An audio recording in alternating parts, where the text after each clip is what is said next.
राधे राधे दोस्तों।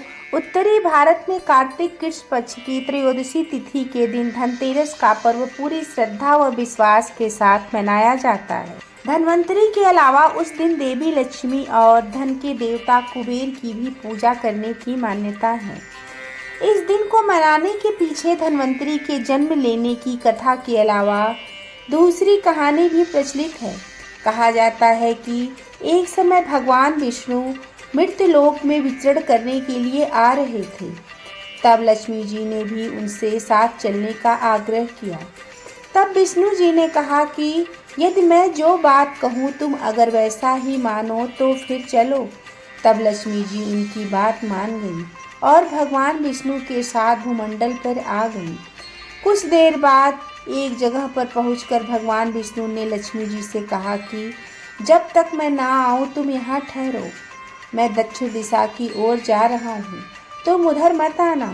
विष्णु जी के जाने पर लक्ष्मी जी के मन में कौतूहल जागा कि आखिर दक्षिण दिशा में ऐसा क्या रहस्य है जो मुझे मना किया गया, और भगवान स्वयं चले गए।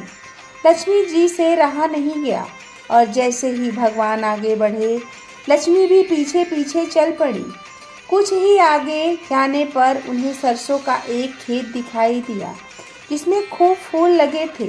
सरसों की शोभा देखकर वह मंत्रमुग्ध हो गई और फूल तोड़कर अपना श्रृंगार करने के बाद आगे बढ़ी।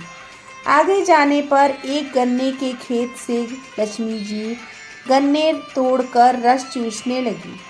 उसी क्षण विष्णु जी आए और यह देख लक्ष्मी जी पर नाराज होकर उन्हें श्राप दे दिया कि मैंने तुम्हें इधर आने को मना किया था, पर तुम न मानी और किसान की चोरी का अपराध कर बैठी। अब तुम इस अपराध के जुर्म में इस किसान की 12 वर्ष तक सेवा करो। ऐसा कहकर भगवान उन्हें छोड़कर क्षीर सागर चले गए। तब लक्ष्मी जी उस गरीब किसान के घर रहने लगी। एक दिन लक्ष्मी जी ने उस किसान की पत्नी से कहा कि तुम स्नान कर पहले मेरी बनाई गई इस देवी लक्ष्मी का पूजन करो, फिर रसोई बनाना, तब तुम जो मांगोगी मिलेगा। किसान की पत्नी ने ऐसा ही किया। पूजा के प्रभाव और लक्ष्मी जी की कृपा से किसान का घर दूसरे ही दिन से अन्न धन रत्न स्वर्ण आदि से भर गया। लक्ष्मी ने किसान को धन्य धान्य से पूर्ण कर दिया। किसान के 12 वर्ष बड़े आनंद से कट गए। फिर 12 वर्ष के बाद लक्ष्मी जी जाने के लिए तैयार हुई। विष्णु जी लक्ष्मी जी को लेने आए तो किसान ने उन्हें भेजने से इनकार कर दिया। तब भगवान ने किसान से कहा कि इन्हें कौन जाने देता है, यह तो चंचला है, कहीं नहीं ठहरती, इनको बड़े बड़े नहीं रोक सके। इनको मेरा साथ था, इसीलिए 12 वर्ष से तुम्हारी सेवा कर रही थी। तुम्हारी 12 वर्ष की सेवा का समय पूरा हो चुका है। किसान हठपूर्वक बोला कि नहीं, अब मैं लक्ष्मी जी को नहीं जाने दूंगा।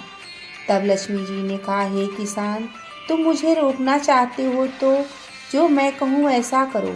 कल तेरस है, तुम कल घर को लीप पोत कर स्वच्छ करना। रात्रि में घी का दीपक जलाकर रखना। सायंकाल मेरा पूजन करना और एक तांबे के कलश में रुपए भरकर मेरे लिए रखना। मैं उस कलश में निवास करूंगी, किंतु पूजा के समय मैं तुम्हें दिखूंगी नहीं। इस एक दिन की पूजा से वर्ष भर मैं तुम्हारे घर से नहीं जाऊंगी। यह कहकर वह दीपकों के प्रकाश के साथ 10 दिशाओं में फैल गई। अगले दिन किसान ने लक्ष्मी जी के कथानुसार पूजन किया। उसका घर धन्य धान्य से पूर्ण हो गया। इसी वजह से हर वर्ष तेरस के दिन लक्ष्मी जी की पूजा होने लगी। दोस्तों, कहानी कैसी लगी? अगर अच्छी लगी तो एक लाइक, कमेंट और चैनल को सब्सक्राइब करके बेल आइकन को दबा दें। धन्यवाद।